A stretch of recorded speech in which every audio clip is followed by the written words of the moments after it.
যেখানে উনি নিজেই এই রায়টা মেনে নিয়েছে, উনি নিজেই জয়ের মালা পরিয়ে দিয়েছে ডিপজল ভাইয়ের গলায়, এখন এসে মামলা করার কোনো যুক্তিই আসে না। আমার কাছে মনে হয় যে এই চেয়ারের ভিতরে কি আছে, কি এমন মানে রসগোল্লা যে এই চেয়ারের জন্য এত মামলা মোকদ্দমা করে আমাদের এই শিল্পীদের সম্মান নষ্ট করা, এই শিল্পী সমিতির উপর মানুষের যে একটা মানে বিতৃষ্ণা চলে এসেছে, এগুলো আসলে কোনো মানেই হয় না। আমার মনে হয় যে আমরা সবাই মিলেমিশে থাকি, এটাই হওয়া উচিত। আর এটা তো মাত্র 2 বছরের ব্যাপার, 2 বছর পরে আবার নির্বাচন হবে, আমরা আবার নতুন প্রার্থী পাবো।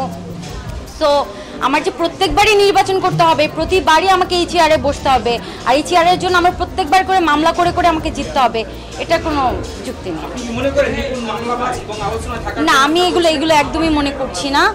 মানুষের ব্যাপার, মানুষকে শুধু শুধু ব্লেম না দেওয়াটাই ভালো। কিন্তু নিপুণ আপুকে আমি অনেক পছন্দ করি, অনেক ভালোবাসি, কিন্তু আপুর এই মামলা টামলার জন্য মানুষ হয়তো বা তাকে খারাপ বলছে। আর আমার মনে হয় যে আমরা মিলেমিশে থাকি, এটাই ভালো।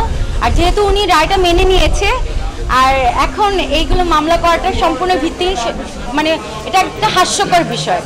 সো আমার কাছে মনে হয় যে সবাই এটা খারাপ ছাড়া কেউই ভালো বলছে না। আচ্ছা, আমি একটা অ্যাওয়ার্ড প্রোগ্রাম এসেছি, এই ব্যাপারে আর কিছু বলতে চাচ্ছি না। Thank you.